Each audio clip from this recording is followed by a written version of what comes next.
Welcome back. We are talking about gratitude versus gluttony through the holidays. Which one are you going to show? Do you want to be healthy or do you want to feel miserable through the holidays? Christmas Day, number one day of the year for heart attacks. And there's a reason for that. It's because of all that we give into, all the bad habits that we have established, as a society, the culture that we live through with the holidays. So we try not to do that. We try not to do that. We love ourselves. Yeah. It's about love, using Thanksgiving or the birth of Jesus or holiday parties as a reason to hurt other people.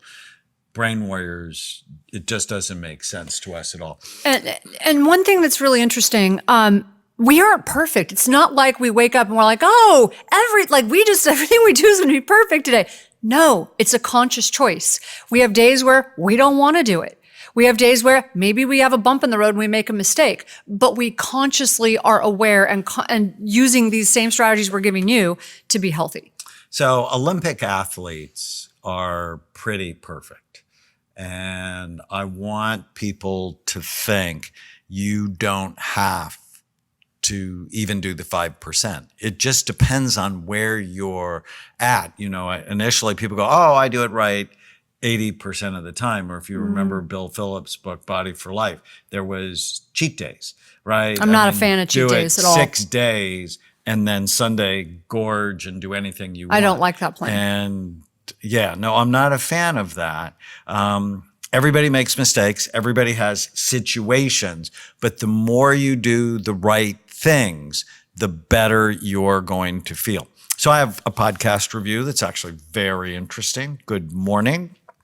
I listened to your talk about our skulls being too small.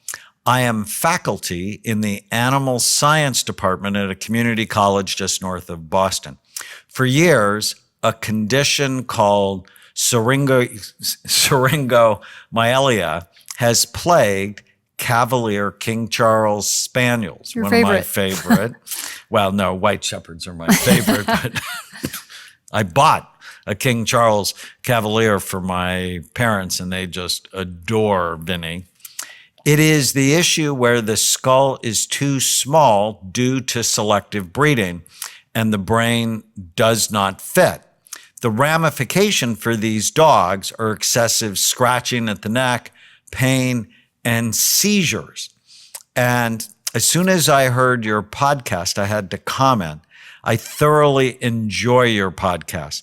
I participated in your weekly webcast several years ago on Change Your Brain, Change Your Life. Getting rid of the ants has been a game changer for me. Thank you both.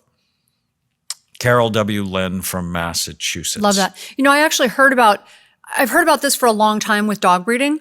I believe that's one of the problems with Dobermans too, because we had Dobermans when I was growing up. We had Dobermans and Shepherds, and I love them. And two of them were amazing, and two of them were just completely psychotic. So, and no training, no love, like they were never beaten. They just went a little crazy. And I had heard that was a problem with Dobermans too, for certain breeding lines. So it's an issue. It's so interesting.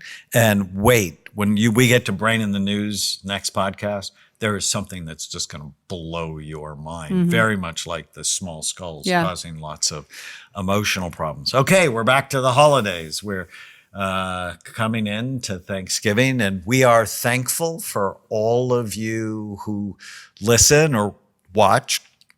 And we're really grateful for our Brain Warrior community. And Brain Warriors don't celebrate with food that hurts other people. It's just amazes me how people just don't think about that at all. Right. And one of the strategies that I want to give you for this podcast, we told you we were going to give you tips. So what I started doing when I first really got into changing how we eat in our home, it's not easy when you come from especially a Middle Eastern family or a Hispanic family or many different cultures. They celebrate with Italian food. family. Right. They celebrate with food, right? We know that. Southern family. So pretty much most families. So, I knew it was going to be challenging at the holidays. And so I started trying to figure out what I was going to do. Because when we go to those places, now, interestingly enough, there's plenty of food now when we go. Because several of your siblings now, like your sister grows her own produce, like beautiful, beautiful salads that she brings and fruit plates and gluten-free stuff. It's gorgeous. But that wasn't the case when we started. And so I started bringing my own because it does two things. I started bringing two or three dishes that were gluten-free, dairy-free, low glycemic, and they were healthy and they were tasty. And it did a couple of things. Number one, it gave us something to eat. Number two, it served as an example that healthy food doesn't have to be miserable, that eating healthy at the holidays, it can still be beautiful, it can be tasty, and I'm going to set that example. It starts with you. So you beating other people over the head doesn't generally work. You living as an example and bringing food to them and giving this as a gift, giving health as a gift is generally a lot more effective. So you have to live it. If you don't live it, you can't give it. And when we did the Daniel plan, I came up with this phrase, get the information by listening to the podcast, reading the Brain Warriors Way book, getting the cookbook, get this information. And then you have to give it away. Why? Because it's in the act of giving that you get to keep it. Because by creating your own support group makes it more likely you're going to stay on the program forever. And so. Right. And sometimes you find yourself in precarious positions. So I ended up hosting a birthday party for an 18-year-old. And this group of people had never been exposed to the way we eat. And it wasn't really the time for me to, at an 18-year-old's birthday party, the time for me to lecture everyone and do everything my way. So what I did instead, because you find yourself in those positions and you're like, well, it's too awkward and I'm not going to make it miserable for the person I'm throwing the party for. So here's what I did instead. We still live, our message. I made burgers, but I made grass-fed burgers. And then I had the option of the bun or lettuce wraps.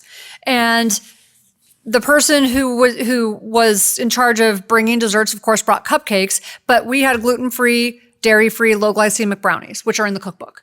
So as an option. So my point is if you can't make it perfect, do the next best thing. You still be the example and you have options. Well, let's talk about healthy food. So you can cut up veggies or get a veggie tray. Right. You can have guacamole. Salsa. Hummus. That people like these things. I have a recipe can have for cut up low glycemic fruit. You make an amazing turkey. I mean, your turkey on the cover is cupcakes. Awesome. There's cupcakes. There's brownies.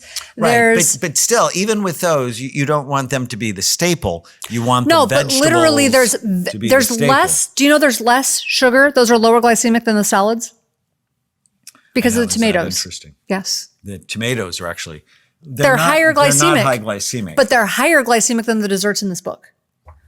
So my point being, it's not impossible to do. There's a recipe in there for one of my favorites is the basil pesto. There's so many things you can do that make it tasty and doable, and just really healthy. And it's beautiful. You can do spa water with watermelon and mint and blueberries. For parties, that's what we do. The spa water's really popular. Yeah, and tastes good and it's beautiful. There's no calories. One of the things that makes it work is just the aesthetics. Whenever something is really pretty, for whatever reason, people associate it with tasting good. So right there, they're interested, they're attracted to it. So there are all sorts of different flavored sparkling waters, and sometimes just adding a little bit of liquid stevia can help it. So again, no calories. I just want you to think, you can get well quickly with this one simple tip. You just need to find 20 foods you love that love you back. And so I love guacamole.